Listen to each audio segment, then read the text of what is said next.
Okay, Bismillah. Assalamualaikum warahmatullahi wabarakatuh. Good afternoon if you are from Malaysia, and good greetings if you are from elsewhere.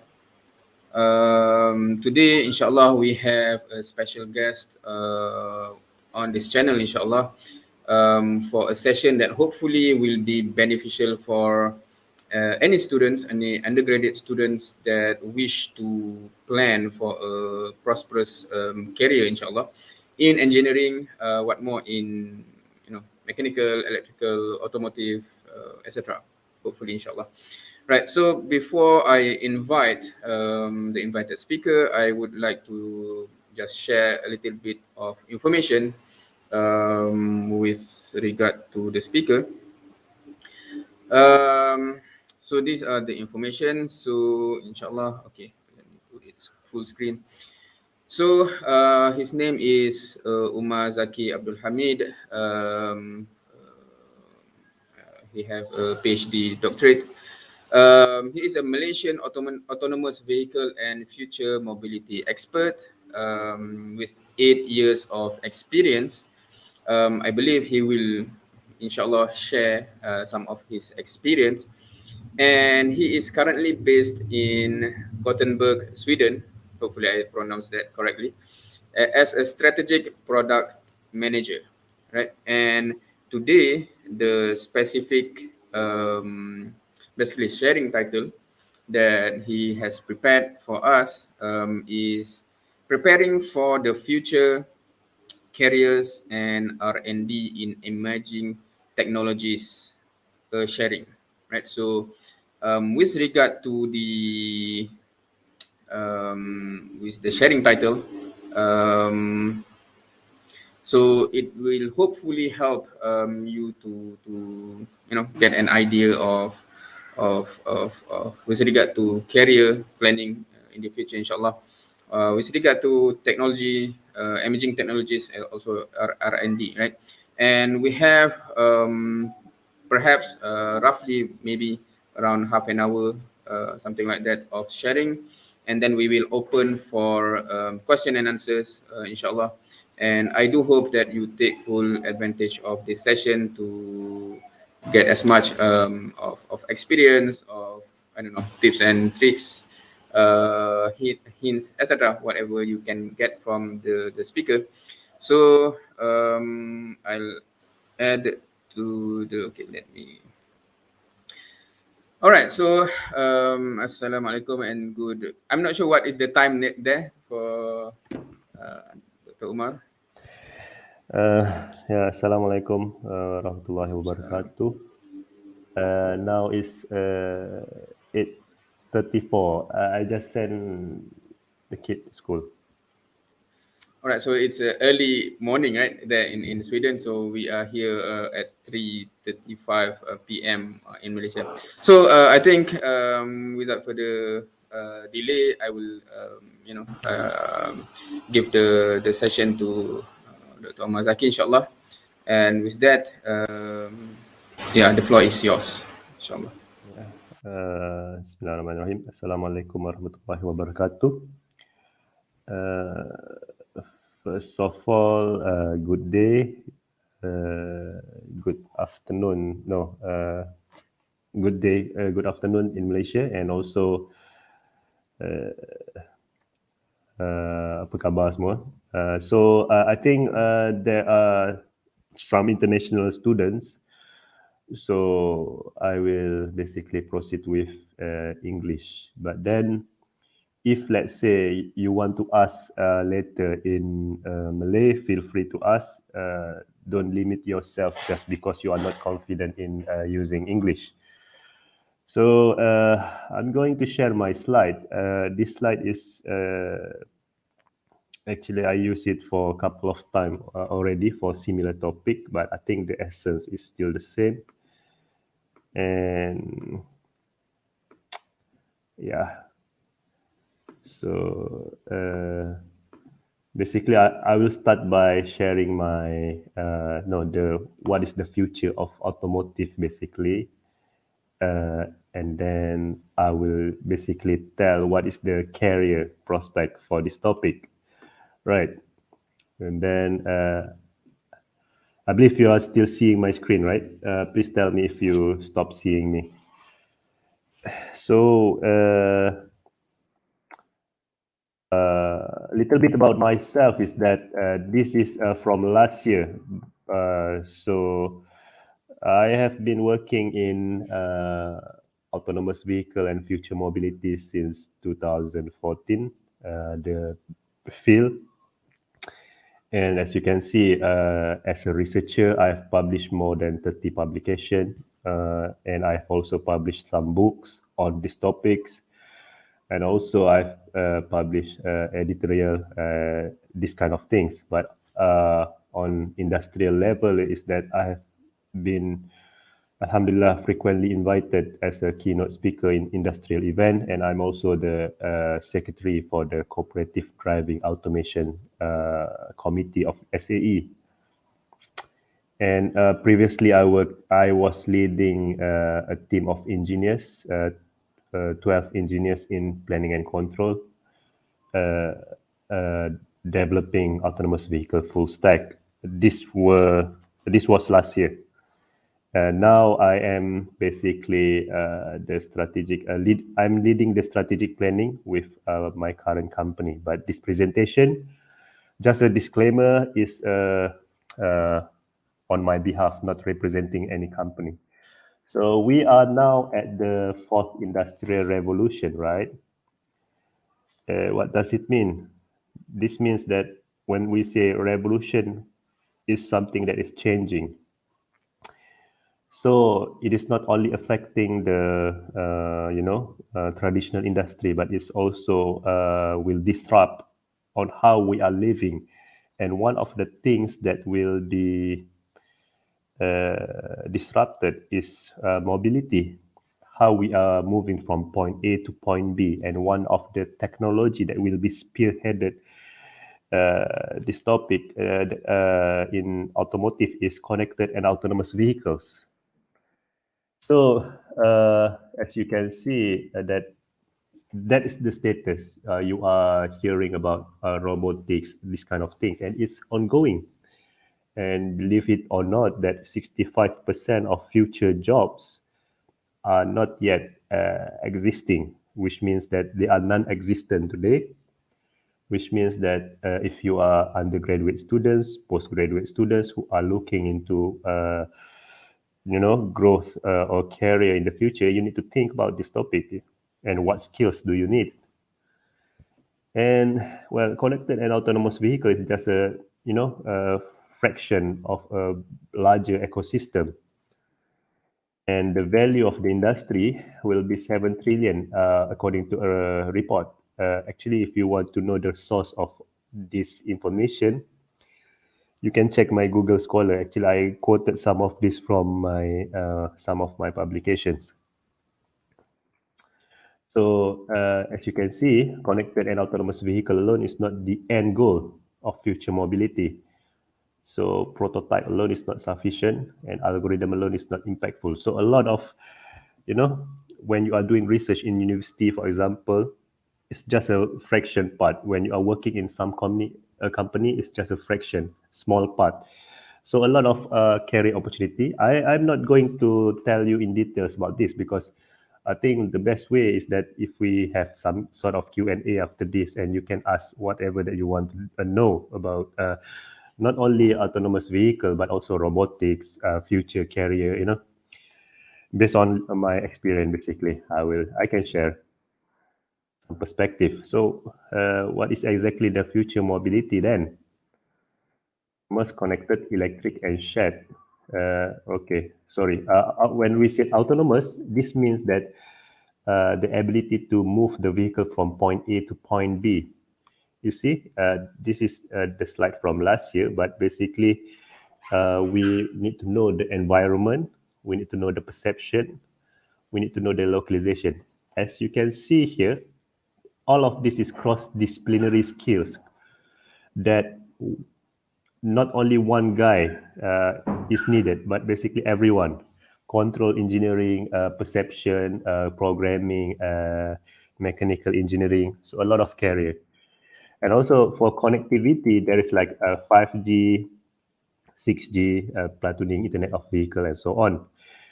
And also for electric, well, you know Tesla, right? But Tesla is not the only one. A lot of brands also out there. So there will be a lot of job in this topic. You can ask me after this. And also shared mobility, Uber, you know. In Malaysia, we have Grab, Gojek, Indonesian. So this kind of thing. So just think about this like 10 years ago. All of this is not yet entering the market, maybe 15 years ago. So basically, what is the career path in these topics? This is just a glimpse of the future mobility, not future mobility, future of job, you know. So what is the career path in this topic? A more example is that you can basically work in academia. What do you need? You need a publication, for example. You need to have networks, you know, attending conferences. When I said attending conferences, you need to know who is working in your field. And then PhD is desirable and teamwork. No one can survive alone, right? And then industry, if you want to go into software developer, for example, you need to have a very basic skill of programming at least. But trust me, most of the job in the future will need to know at least some fundamental of programming, because everything is like you know, digital in the future, to say. And then you need to know software development life cycle, some development methodologies, and also teamwork, of course. And there is like also algorithm engineer. You want to, you know, be the research engineer, develop the prototype, all of this machine learning, this kind of things. So, but still you need to know basic programming, for example, but you don't have to be, you know, excellent programmers. And then we have also automation engineers to make it happen, to integrate everything, and also maybe this is oversimplification, but coming from mechatronics maybe, or mechanical, this kind of things. And yeah, even people from telecom, actually telecommunication, can work in automotive in the future with connected vehicle. A lot of companies are doing this. Just Google it. I can tell some if you want later. So as a summary is that no, I will not share this. No, I will not share that also. But basically, connected autonomous vehicle is said to be disruptive, not just because of the driverless nature, but instead as a whole ecosystem, right? And the comprehensive nature of autonomous, connected, electric, and shared mobility is where the disruptive value is coming from. So, what I'm trying to say is that career landscape in the future are changing, like literally changing, like even when we are talking now. So, if the industry surrounding us are not changing, we need to prepare ourselves, because more or less little, if we want or need or not, we will be affected also. So prepare yourself with the skill. But it's a bumpy road. It's not easy because we are on the brink of revolution. So yeah, now let's discuss a little bit, right? What is your concerns and what is your dilemma about career? And from there we can take, because it's easier if we do it like that. Yeah, Q&A basically.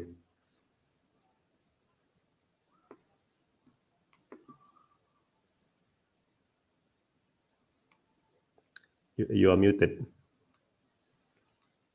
Okay, thank you for notifying me. Right, I didn't realize it. Okay, thank you for the sharing. It's basically short and concise. Okay, so the sharing is actually less than 30 minutes. So I do invite any question, and I think some students that wish to directly communicate live. Here you can enter now, I believe. Because initially I thought it will be around 4 p.m. But you may enter now, and we can have a direct chat as if you want to have a back and forth Yeah, yeah. question. Then, But sorry, Dr. Saifuddin. I forgot yes, actually. So just to give some perspective for the students, I will tell about my background. So a little bit is that I did my undergrad in uh, abroad in some country. You can Google if you want. But then when I came back to Malaysia, I worked for a year, almost a year, in a company called Iris in Tech Park, product development. And then I continued my PhD. It's a collaboration between UTM and Japan, MJIT, uh, and also Proton. And the title of the thesis is Autonomous Vehicle Collision Avoidance, focusing on control. No, that's not the title of the thesis. The title of the thesis is more longer. But then, so the focus is control for collision avoidance for autonomous vehicle, and that's the focus. This is way back then, like around 2014, 2015, and basically we already have the expertise in Malaysia back then, and most of my teammates now are either working with a company in Malaysia or Singapore, or basically they are abroad working in different field. Uh, After that, we founded a company with Singaporean co-founded. We were the founding members in Malaysian part also, and we demonstrated, I believe, the first full stack autonomous vehicle by Malaysian. Then we no, I decided to go abroad to Finland. Basically, after that, why? Because I think just having the knowledge of control in this field is not enough. So I want to know more, the full stack, the full technology. I went to work initially as a senior engineer in Finland, but then I started to be the manager. So my last position was the engineering team manager and also product owner uh, in that company, and learning about scaling up a startup from when I came, it's just less than 10 people, but when I left, I believe we had like 100 people during that time. So scaling up an organization is a challenge that I encourage the students to learn, also involve in the organization, student organization. It will not do you any harm. Actually, it will do you good. And also, during that time, I basically grew myself as international. How can I say this? Thought leader. So I started to be the editorial, no editor for automotive journals, writing a book, organize, co-organize big session for big conference in this kind of things. And why I'm telling this is because to inspire you. Basically, I started from the same way as you guys, in Malaysia. Even some of you guys had the leverage. You maybe come from better income family. When I did my PhD, my scholarship is less than 3,000, and I'm married. No, I was already married during that time also, and then during the day, 8 a.m. around 9 a.m. until 6 or 7, I was at the laboratory from 8 p.m. until 10. Every weekdays I was teaching home tuition, and basically I live in Semenyih. If any one of you live in KL, you will know where is the UTM KL. I use the bike every day, 55 kilometer per trip. So every day 110 kilometer with bike. So why I'm telling this is that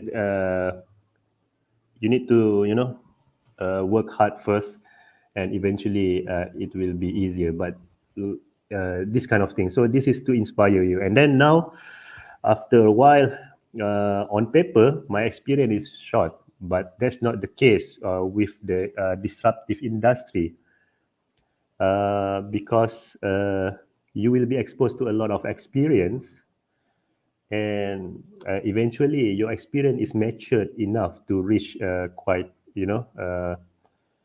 so if you work 10 years ago, you need to have maybe 15 years of experience to reach certain level. But nowadays, because the exposure for the employees are too high, you can get to certain position quite fast. So this is what I'm trying to say, to expose yourself for relevant experience. And now I'm working with one of the automotive group.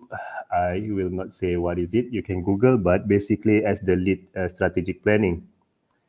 And yeah, the skills needed here is, as you can see, very diverse experience as a researcher, as engineer, as a project and product manager, and eventually this position.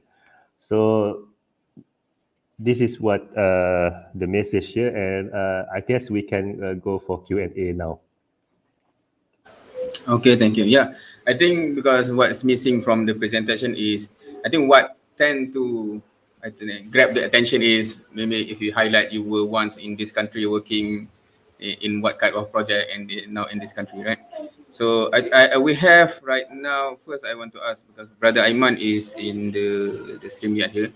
Are you ready to ask the question now, Brother Aiman? If you are ready, please indicate so I can bring you to the screen because your camera is still not up.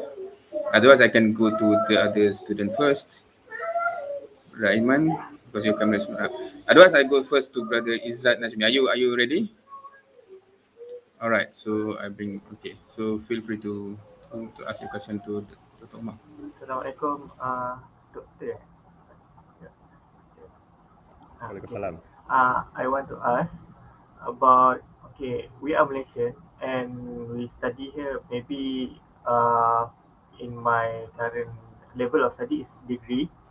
So it is like possible if we pursue our career outside of Malaysia after we obtain this degree, or we need to like have a certain like years of experience here and then pursue elsewhere around the world. And like you are in the Sweden, so I mean, how we wanted to go to somewhere with the language which we don't know, and then in the same time we are like wanted to work there, like in the immediately, while don't know how to speak the what the language used there, which is not foreign to our tongue, which is not familiar to our tongue. Sorry, that's my question. Thank you. Okay, thank you, Izzat. So I'm going to answer it, okay? Dr. Saifuddin? Okay, so yes, it's a very good question because the questions that will come usually is how should we start, right? And usually in Malaysia, students are coming from undergrad. And to give you some perspective first is that in Europe at least, most of the engineers usually they have at least master. Even if they have like senior engineer, no, even if they have like PhD, they will not straight away become very senior. So most of the background is that. So that's a very good question, and I'm going to tell you how. There are three maybe different paths.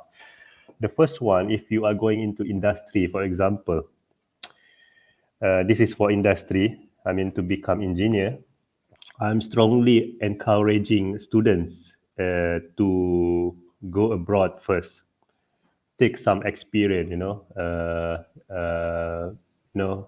Turkey, What else? China, Indonesia, even they have a lot of experts in big companies globally. And when they have reached around certain age, like 40, they come back and they bring all of this experience. That's why their country is now progressing. So how is it? Is that the first one? Right after your undergraduate, you can straight away go into doing master in Europe, and you can apply for scholarship from Malaysia, or you can look for thesis position, paid thesis position. Just a reminder, you don't have to look at the quite big laboratory like MIT, but a lot of laboratory all around the world are having this kind of thing, paid thesis position, and basically they will basically maybe if it is 2 years program, you will be working with them and you will write the thesis 6 months. So you will get straight away job, because when during my previous position, I was the industrial thesis advisor for 3 students. 2 graduated, one inshallah. But then basically what they did is that they came to our company in my previous organization, and they work with us, and we give them, allocate them some project that they can write the thesis. So this is the first method, and a lot of companies are doing this. You need to check LinkedIn. And the second, so first is that you find the master using Malaysian scholarship. Second, you find for paid position. And thirdly is that third method is that you can work first in Malaysia. But when you work, you need to look for, job abroad. For example, what are they looking at? Search for engineer in, for example, control, robotic or whatever. Look what is the criteria that they want, and you need to equip yourself with that skills in Malaysia. For example, all of this can be taught, self-taught online, programming. Take all of this certificate, for example, and then try to look for job abroad if you want. And then when you go abroad, you can straight away work abroad, but then eventually you need to take master, for example. But this is not necessarily needed. But please be remember that mostly people have master. But then another way is that you can also straight away do PhD in Malaysia and work abroad, for example. And if you want to do PhD, maybe you can just have master and look for paid PhD position in Europe also. So a lot of way. So now you are in, what is it? So high school, and then after high school, what is it? Undergrad. But there is intersection. Some people went straight away abroad, all right? Some people in Malaysia. And then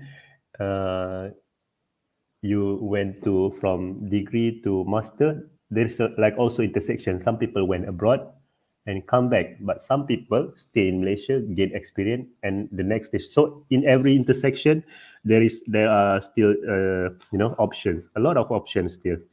But I'm really encouraging for you, the students, to learn abroad, get exposure abroad first, because that's what our nation need, also the experience eventually. But you can also work in Malaysia and gain the same experience by taking all of the courses online. That's what I'm trying to say also. Up to you, based on your condition. Inshallah.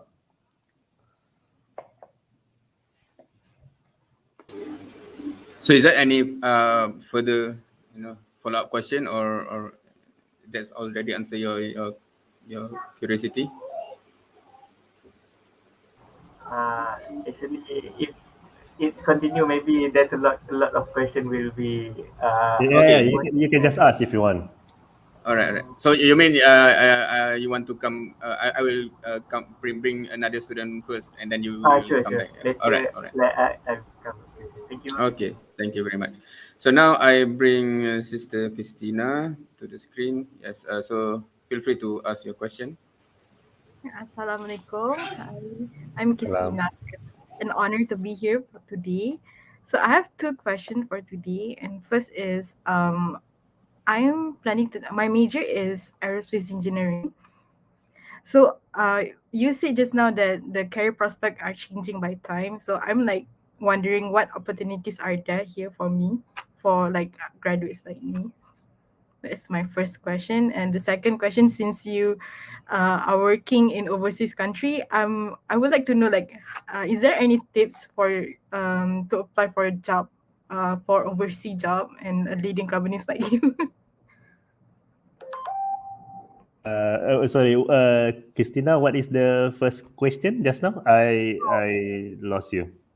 Oh, so uh, well, I'm studying in aerospace engineering, so Mm-hmm. I'm just like wondering like what opportunities are there for me for graduates like me, because you said that the careers prospect are changing time by time. So for me, I see myself like in aviation industry, but is there any Mm-hmm. other opportunities other than aviation?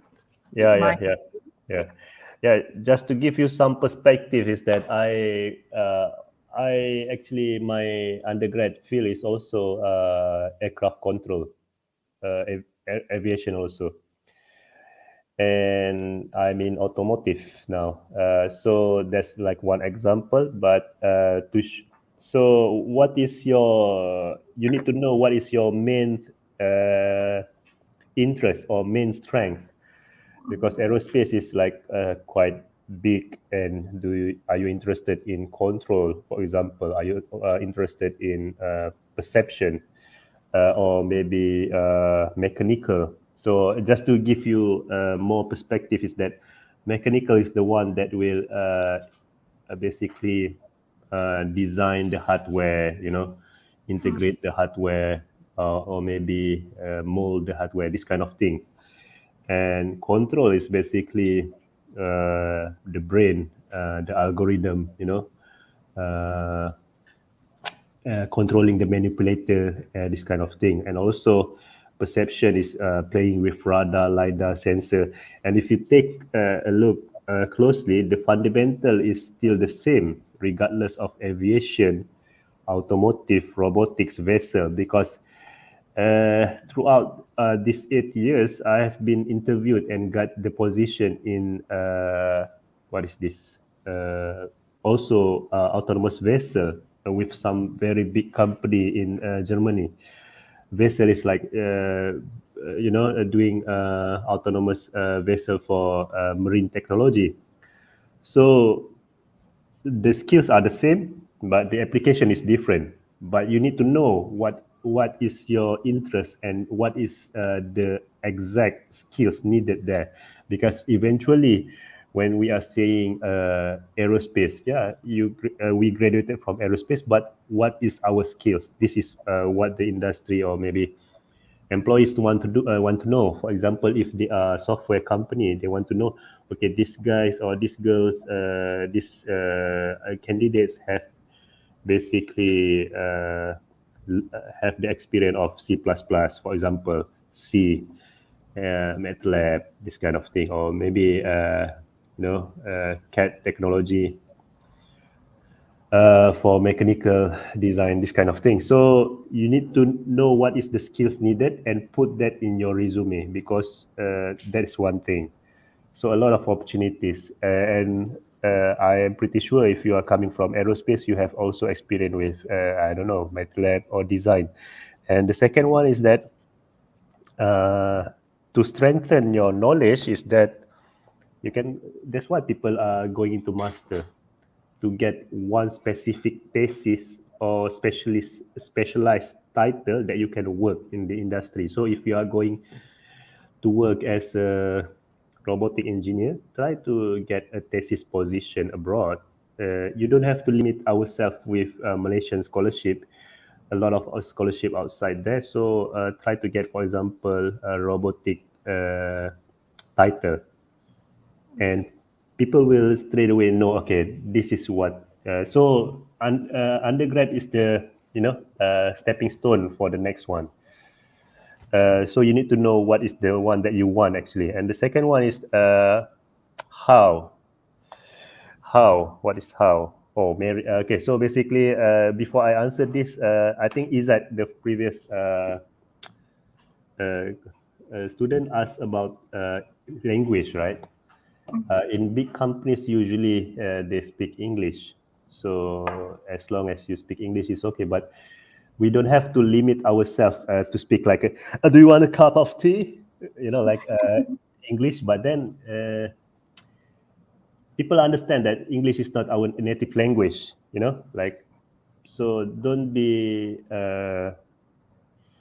overwhelmed with the fact that you need to use the English language. It's normal. It's not our native language. I have seen engineers with I don't understand him at all, but then he worked like smoothless because that's what people want. But when he wrote like flawless also. But I don't understand what he speak. Okay, that's normal. But then how to get this position? First of all, we don't have to straight away to think about aiming for big companies when we start our career. We don't have to think about getting a position with at least 5K. Sorry, my daughter switched off the light. Okay, and then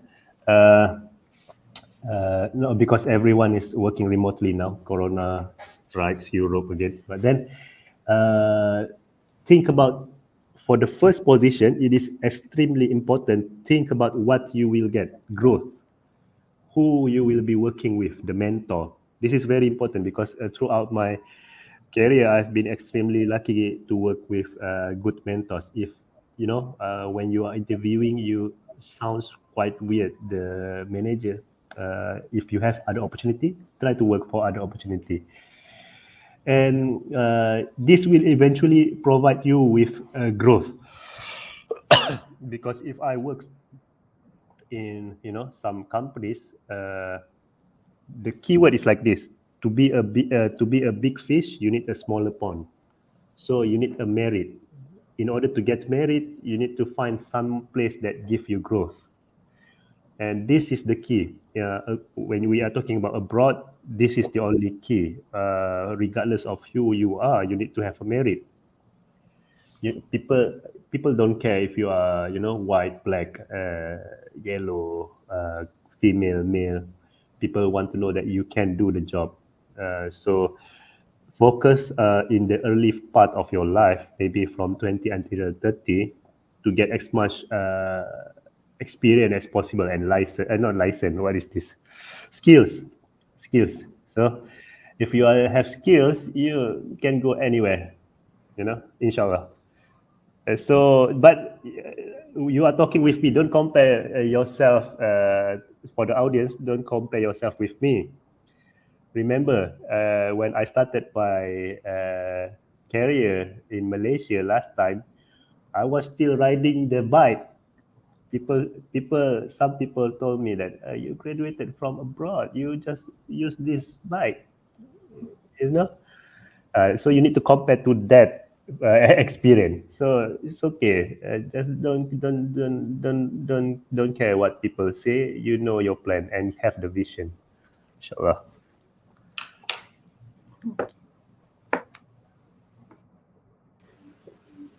Okay, any follow-up question, Sister Kisana, or that's already answered your question? Maybe I can, otherwise I'll just bring on the others. Brother Aiman, do you have a question to ask? Yeah. Okay, yeah.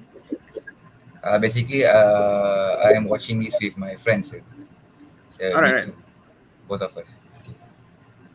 Okay, Assalamualaikum warahmatullah. First of all, my name is Asri and this is Aiman. I have one question to ask about to Brother Umar. What is the future of fresh graduate from engineering courses, such as like me, mechanical automotive. Like in terms of salary, is it worth it? In terms of where we can get the job, is it in the overseas is easier, or overseas is easier, or in Malaysia is easier? And the job vacancy.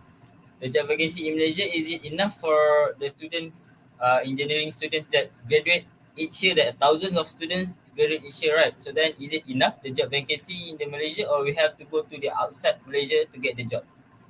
So there's like three big terms that I want to ask you about the how is our future for the fresh graduate from engineering courses. Thank you. In this, Huh? especially in this COVID-19 pandemic. Okay, Yeah. insyaAllah. Tu dekat sangat tu tak pakai topeng tu. Okay, by the way, siapa nama? Aiman, and what is another one? This is Aiman and I am Asri. Asri. The one with Asri. cat is Asri. Yes. Okay. So this is a interesting question also.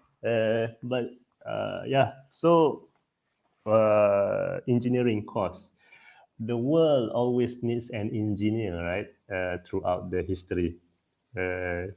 But maybe the definition of engineer is changing. So if you are working in a you are studying mechanical engineering now. Mechanical, right? When we did our research in Malaysia, most of the people are coming from control. For example, but control is already specialized, but basically EE, this kind of thing. But then we also have like engineers who supported us in mechanical. And what this engineer was doing is that he helped us to integrate the sensors, design the vehicle, this kind of things. But then, so what I was trying to highlight is that mechanical is also needed when you are developing our future autonomous vehicle, future autonomous aerospace, or this kind of thing. And this guy eventually furthered his master, and he's now working with, you can Google this company, eMoveit. Is my previous team in Malaysia. So this guy is like, I guess, lead engineer or senior engineer already in mechanical. So the company is doing autonomous vehicle, but the mechanical skills are needed also. So this is what I'm trying to show. And the second thing is that salary. And in my advice is that every time you are looking for a job, it's easier to say it, than done. But then always look for growth. This is your first key. Growth. What? Because by having skills, you can get let's say you aim for the first position, 4,000 ringgit, right? But if you have the right skills, in maybe the next 5 years, you can get 20,000. So always aim for what kind of growth. And salary wise, this is all subjective, and but don't put that as your first criteria, because before I went here for my current position, I actually got another positions in Germany. So when we are talking about Germany, the salary is way higher, right? But I didn't go there because I was looking at growth, what kind of growth that I will get. And also when I went to Finland, I got some position in UK and also China before that. But I didn't go because, China and UK, the salary is way higher than Finland. But I didn't go there because I want the growth. And this is what my first manager also advised me, what kind of growth you will get. And the next thing is that is there a job in Malaysia? Um, Huh? May Yeah. I interrupt about the Yeah. salary? Yeah. Okay, there is like rumors say that the engineering, fresh graduate engineering, the basics for the first, maybe the first job they got, like Hmm? under 2,000. All right. Okay. In Yeah. Malaysia. All Yeah. right. So and the other rumors that not rumors, like happened to my brother, which Hmm? is he works in Sagi University and Hmm? is as an engineering lecturer. And when the pandemic era comes, he has two options because he is supposedly to get a higher salary than before. Hmm. But because of this COVID-19, he has the Segi University gave him two choice, which is you accept the salary now Hmm. and work like usual, or you can leave this company Oh, okay. because based on his performance and based on his years that have committed in the university, he is supposedly to get a higher salary than that, but he cannot get it because of the COVID-19, and Okay. he had been given that two choices. So, what is I, your opinion? yeah, I understand. I cannot comment on those organizations, but what I'm trying to highlight is that the world is now borderless. You know, the world is now borderless. Don't limit yourself only to your field, but also you can explore other field, and that's what I was trying to say.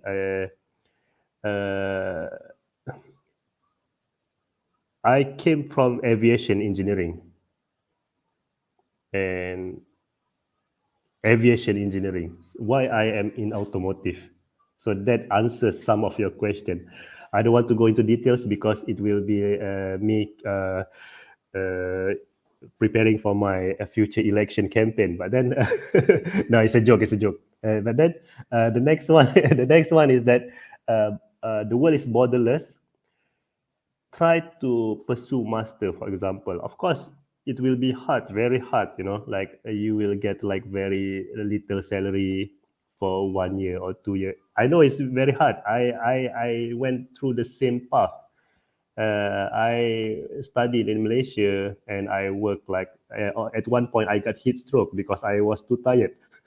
Okay, this is one thing. So this is not easy living in Malaysia. I understand that. And so there's always a way. You can get like learn master first, or maybe go abroad. And it's not easy. This topic is not easy, but uh, the next thing is that what you can do also try to look for startup companies, for example. Sometimes big companies doesn't mean that you are getting good experience, good pay. Startup can pay you more sometimes. And if you look at Cyberjaya, we have a lot of startups also. This kind of thing. And if it is not really positive outcome, don't be afraid to go abroad. My advice, don't be afraid to go abroad. At one point, very recently, okay, I give you some example. I went abroad around 2018 to Finland, and during that time, I have seen not much engineers from Malaysia going out. But then this year alone, I have seen at least two people announcing, okay, in my first day at job, blah blah blah, with some big automotive companies, and this guy already got like quite good position in Malaysia, but he went abroad to get a better position. So just imagine this kind of thing. Even experienced people, so don't be afraid to get more experience. And if it is needed, we can have another session. But of course, not this time. How to get a job in abroad, but prepare.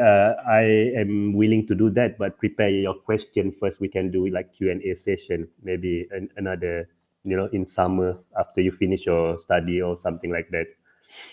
And then one last Like thing is that, huh? you would recommend us to do masters. While doing masters, we can get a job. Oh, Like sorry. No, I'm not recommending. I'm telling you option. option. Because if okay, you need to ask yourself what do you want to do, because sometimes if you don't want to do master or PhD and then you sign up for master and PhD, you will realize that it's not for you. So ask yourself what do you want to do. I'm just telling you several options. I'm not Because giving like any recommendation. Yeah. masters and PhD take a long time to finish it, right? So meanwhile the time is going on, we can like get a job done or something to do, Yes, like yes. to start And hidup, you know. yeah, yes. That's what I was telling. You need to ask yourself what do you want in your life? What do you prefer? If you aim for salary, maybe you can start straight away working and get a side job, side skills and grow from there. Even you can do this in Malaysia straight away. I've seen people. So it depends on you. What do you want in your life? That's the aim. And this is not like definitive suggestion. This is just like indicative suggestion. And yeah, do you have any? Maybe we can go to other question, Dr. Saifuddin. Inshallah. Okay, thank you.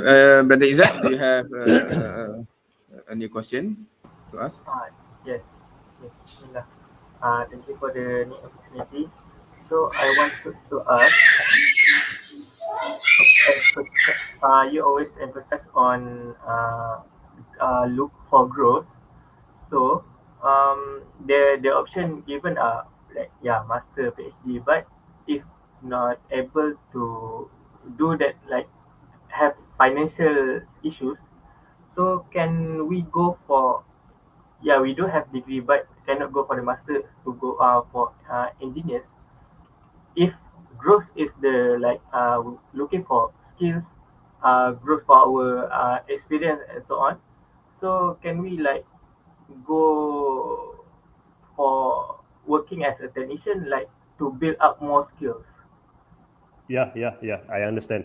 So basically, yeah, not everyone has the opportunity of or the privilege to continue the master or PhD, and don't give up. And I have seen one guy, he's just having a diploma from UTM, but his knowledge is way wider than what I have technically, hands on. So basically, but and he's it's very easy for him to get a job because even though he just only have a diploma, he knows the skills.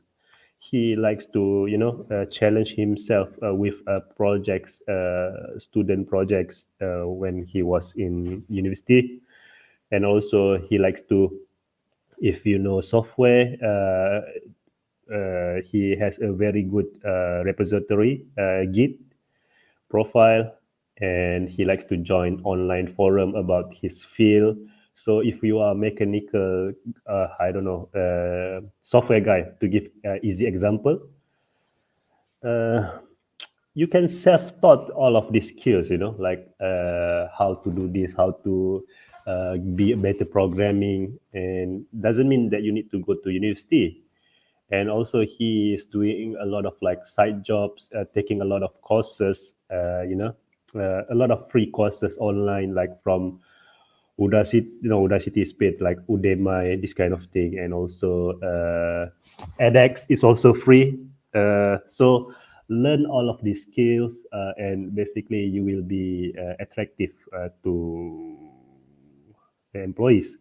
And of course, this is very important also. I'm trying to bring my point of view to your perspective, is that sometimes it's hard to get the job, because some people, in my case previously, I didn't have too much connection in the industry. So what you can to do is that what you can do is that try to network with people, when you are still undergraduate years. If there is like career job, career fair, go to the booth and talk to the hiring managers.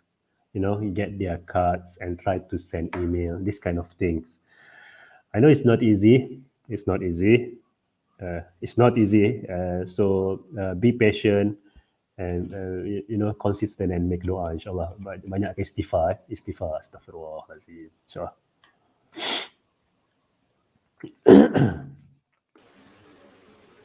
Okay, so we are approaching 4:30. It's almost an hour. So, because I see that the one and no question in the chat. So, any final question from Izzat, if any? No, thank you. No, Thank you so okay, much. thank you very much. So, Alhamdulillah, thank you very much for all that participated. Hopefully, gain knowledge, insights, etc. So, any final remark from Umar, for advice for the students, for anyone who either students or just graduated and still searching? I'm not sure if there's anyone that watching in this situation, how to upskill themselves, etc., or what is the things that they need to consider. First of all, is that don't don't give up. I know it's easy to say, I know, but don't give up. Like it's not easy, but then always believe that if you have the right skills, sometimes the way we are talking is also a skill. Sometimes the way we are communicating is also a skill in interview, you know and sometimes and show eagerness to learn, like in an interview. Okay, what they will ask is basically, tell me about yourself. But what they want to hear is that, tell me why you are relevant for this position. So you don't have to tell like, I am from Pendang Kedah or something. What you need to do is that, okay, I came from this background, undergrad, and I basically had experience working in student project with these skills and these skills. That's what they want to hear. And this answer require you to always be proactive during students' life. Prepare yourself during student life. So I'm also encouraging, maybe you guys can do between each other mock interview, maybe once monthly, so that you copy paste online question, interview question, and then one of you pretend that you are the employer, and one of you pretend that you are a candidate. So exchange, always. This is a very good idea. I've seen this, like people do this, and monthly, and you exchange between each other, and eventually you will be ready to answer the question. You know, Remember that it's not just about degree. It's not just, people don't want to know that you have this kind of degree. People want to know what do you have and what is your attitude. That's the most important thing. So improve on these skills also. But it's okay. It's a way to learn. The world is a bumpy road. Yeah. Okay, inshallah. Okay, a final question, if I may. Do you have any opinion about FYP? Meaning, should we choose certain type of FYP project, or just anything that we can easily pass, or should we strategize? Or Yeah. also internship? Meaning, do you have any opinion on that? Yes, yes. So this is very good question. Is that a lot of people in my previous position, and also when I was in Malaysia also, I think if I'm not mistaken, there was some capstone project in UTM last time. Capstone or FYP or something. I don't remember. But then people ask what kind of topic that is good.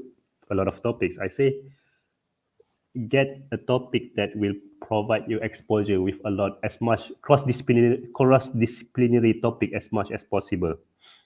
Like so if let's say one guy did the emergency braking or something, so this will expose him for playing with hardware, playing with software, and also a little bit of control.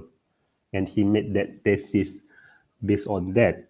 But then he ended up working with Sony, because my conclusion is that he had experience with hardware, right?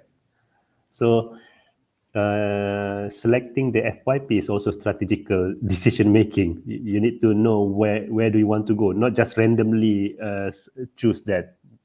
So that's like important thing also. Okay, inshallah, I hope this will be beneficial, and I wish you luck. If anything, Dr. Saifuddin can contact me and we can arrange another session, maybe another 6 months. Inshallah, inshallah. Okay, thank you very much, Umar Zakir from Sweden. Hopefully, it has been beneficial for all of you, and we thank you very much. Jazakallah khairan kasira. Hope Allah will make it easy for your endeavor over there, and we'll see you soon. Inshallah, hopefully we have the next opportunity. So with this, we'll end the session. Assalamualaikum warahmatullahi wabarakatuh. Waalaikumsalam warahmatullahi wabarakatuh.